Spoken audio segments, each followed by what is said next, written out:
Some tragedies begin long before the first gunshot. They unfold in silent text messages, unanswered calls for help, and a growing sense that something is about to go terribly wrong. Hi, yes. So I just got to my house. I was getting into the apartment, and I heard some people in the second floor yelling. And what's the address? Saying,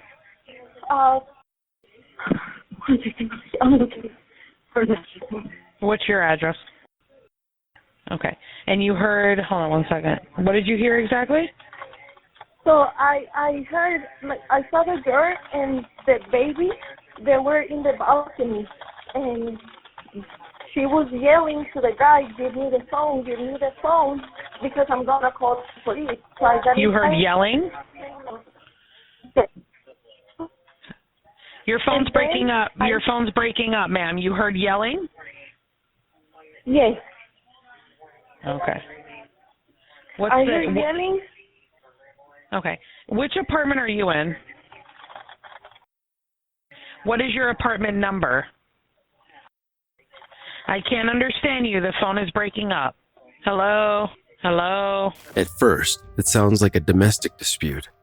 A woman's voice echoes from the second floor of an apartment complex, demanding a phone, threatening to call the police. Neighbors pause. Some stay inside. One picks up the phone and dials 911. 911, what's your emergency? Hi, yes, I just would like to report. I just heard gunshots in my neighborhood, and then I saw a white SUV Mercedes SUV leaving the premises. Like, they had a kid in their hands running. They got in the car and they sped away. And what's your address? Yeah, I just heard it about how many 45 did you seconds hear? ago. What was that? How many did you hear? I heard 4 shots. I heard one, then I was like, what was that? And I heard screaming. I came on my balcony, and I heard 3 more, and then I saw a male running to his SUV. It was a white Mercedes SUV. He had like a little girl in his hand. He got right in the front seat with her. And you said it was a white SUV? Yeah, white Mercedes. And which way did it go? It left my neighborhood. I was looking on my balcony, so it took off out of my neighborhood. And so it went out like towards Ramblewood, or? Yeah, what is the road? Yeah, it's on Ramblewood. I don't know the direction they went. I don't know if they went east or west because I can't see it from my apartment. Okay. All right. We're definitely getting someone out there. You saw a male taking a child? Yeah, it was. I don't know if he was Spanish or Caucasian, but he wasn't African American. Okay, so he looked like a black male or white male? You said? He looked like a white male or a Spanish male. Okay, and about how old did the child look to be? Definitely under 4. Okay. And could you make out any clothing description at all? Yeah, he was wearing a white shirt and gray shorts. You heard that too? Okay. Yeah, it was right over there. It was gunshots. Yeah, a few of my neighbors are outside, so it was definitely that. All righty. So I would like everybody to get back inside, especially if they heard gunshots. Yeah, I'm on my balcony on the 3rd floor. Nobody. Okay. Oh my God, that's so scary. All right, and we are getting several calls regarding this, and we do have several officers coming to that location. Okay. Heard. All no, right. I'm on the phone. I got his description, what he looked like, and everything. Yeah, it was the white SUV Mercedes. Okay. All right, and thank what's you your very name? much. A good callback number for you. All right. We will get. Would you like to meet with an officer at all, or? I mean, need to call sure. you, I'll see him down there because I just want to. I don't want anybody. I want to just be as helpful as I can in this. It's crazy. Okay. Yep. So I have your number here to give you a call as well. I have it documented. Okay. Yeah. Thank you. Thank you so much. Now, what's your emergency? Hi. Good morning. I'm sorry. Good afternoon. I'm in, and we just heard some gunshots like right outside the window. What's the apartment number that you live in? And you said right outside your door? I don't know, but I don't want nobody to come to my door. I hear it. I'm in my bedroom. I hear it right outside the bedroom, but my girls was just in the kitchen, and it sounded like they heard like right in the hallway. It sounded like it was like one shot and then a series of either 5 or 6 shots together. Yes. And after the gunshot, did you hear anything else? No. Did you hear anything else out there? I don't know. We just got down and came in the room here. Okay. We have officers on the way while we're talking. Can I get your name? I'll let them know that you don't want to meet or anything. And what was your apartment But number? I don't want them coming here. I don't want them calling me. I'll let them know that you don't want them to come to your apartment. Okay. They won't come meet with you, but just so they have a reference for where it was coming from. What was your apartment number again? Okay, they're on the way. If you hear anything else or see anything else, please before they arrive, just let us know or anything at all. But they're on the way. Okay, thank you. You're welcome. Okay, bye. 911, what is your emergency? Yes, good evening. I just heard what sounded like 6 gunshots somewhere right around the vicinity where I'm at. Hold on, sir. Repeat your address. Sitting in my living room. Next thing I know, I heard what sounded like a gunshot, and then 5 immediate shots right afterwards. So somewhere in this immediate vicinity, it sounded like somebody was shooting off a gun. Were you able to tell where it was coming from, like which direction? I was inside my apartment with the door closed. All I know is through the glass door, I heard the sound, and it was not a firecracker. It was specifically 6 gunshot sounds. Okay. Probably small sounds. It looks like we're getting multiple calls coming in on this. Can you just give me your apartment number one more time? I'm so sorry. I had to close that call out I started. And what was your name? Okay. All right. Thank you so much. We have the call in. Okay. We have multiple officers going to the area to check. Okay. All right. Thank you, and have your officers be safe. I don't want anybody getting injured. Of course. Thank you so much. Bye-bye. All right. Bye-bye. Police arrive at the complex just after 8:30 p.m. The building is quiet and modern, part of a tucked-away rental community. But tonight, it's chaos. Officers follow the sound of screams up to a second-floor balcony, where they find a woman slumped against the wall. She's been shot multiple times. The scene is shattered, shell casings across the floor, a broken phone nearby, and her 3-year-old daughter is gone. The woman is 24-year-old Diana Hurtado. She had recently moved from Peru to Coral Springs, hoping to build a better life for herself and her daughter. Not long after arriving, she began dating a man named Chase Harder, a military veteran and detention officer with the Fort Lauderdale Police Department. On paper, he looked like a stable choice, but behind closed doors, the relationship quickly turned controlling and violent.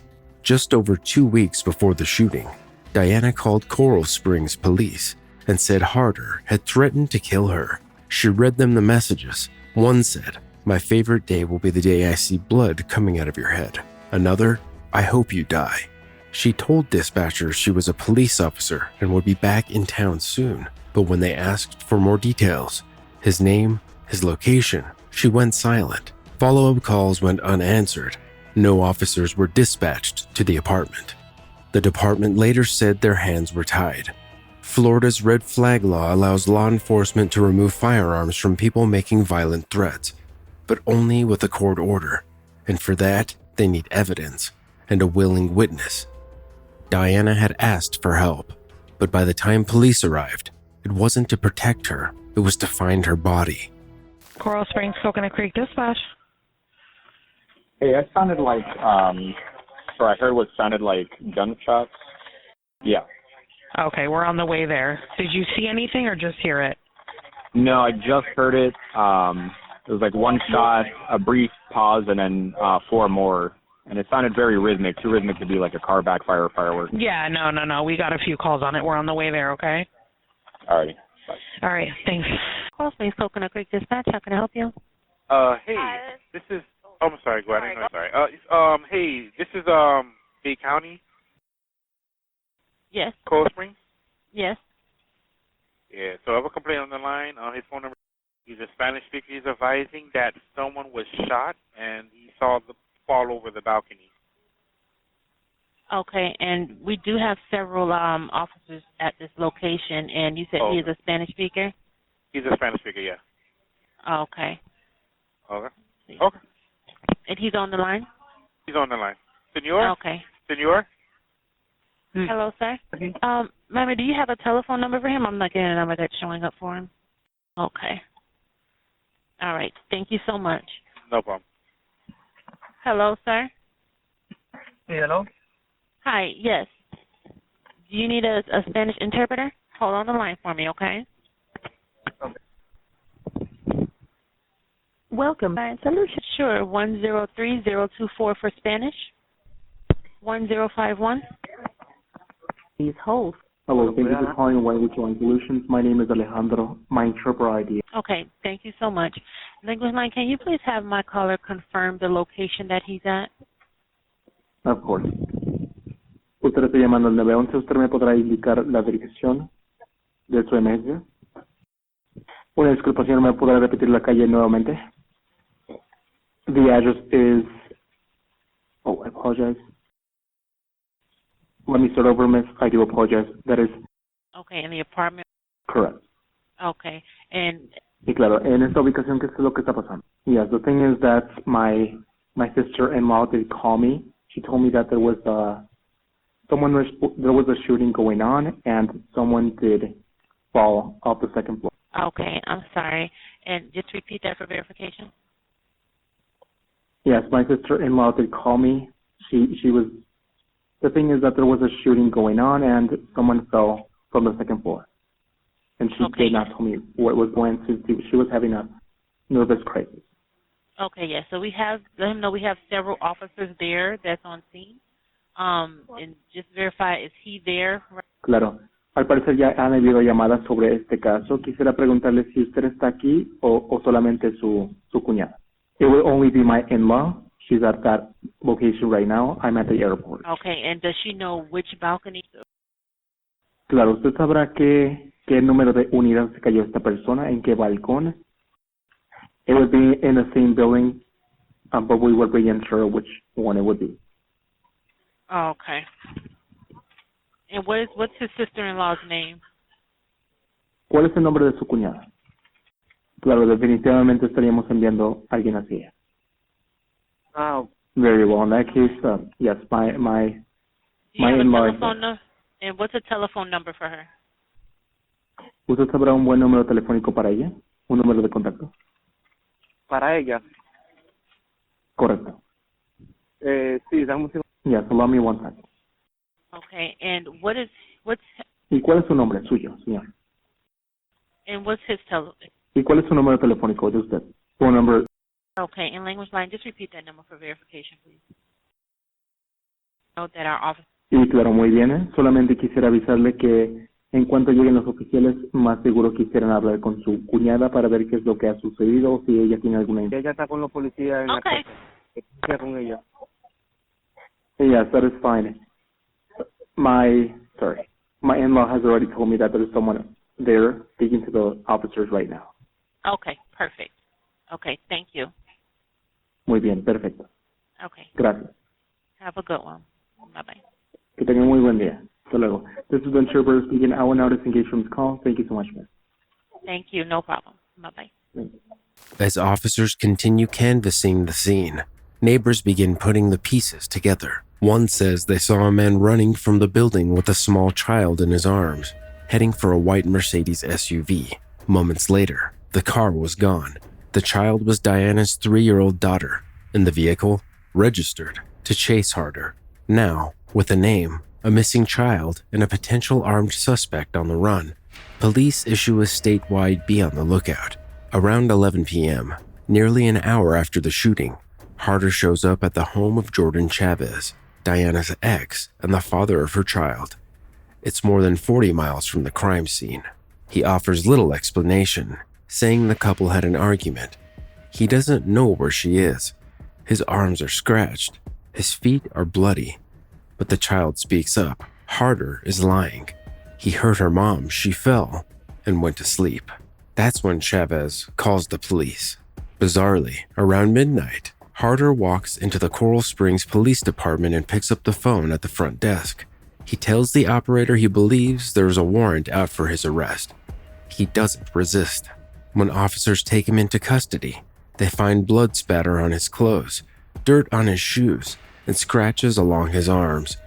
According to the arrest report, Harder confesses to the shooting, but the details of what he told detectives remain sealed. Much of the interview is redacted.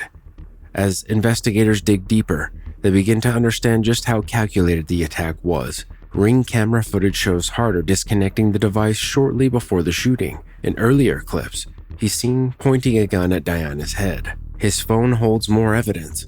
Dozens of text messages, some in English, others in Spanish, filled with threats, control, and rage. Prosecutors say this wasn't a moment of lost control. It was planned. Harder is charged with first-degree murder and written threats to kill. At his Arthur hearing, the defense doesn't dispute the evidence. Instead, his attorney calls Harder's father, a veteran Fort Lauderdale detective, to ask for bond. They propose less than $100,000. The judge says no.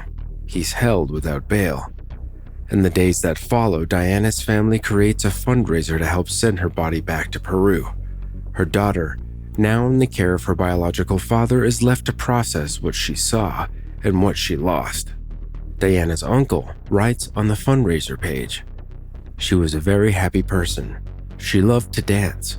The daughter is only 3 years old and has no insurance, doesn't go to school, and is confused about the situation. We need your help in these grieving times." At this point, the Fort Lauderdale Police Department places Harder on unpaid administrative leave. The cop had no known disciplinary issues. He was relatively new to the department and, until now, not on law enforcement's radar. Harder remains in jail awaiting trial. Prosecutors are not seeking the death penalty, but if convicted, he faces life in prison. For more True 911 calls, watch this episode next.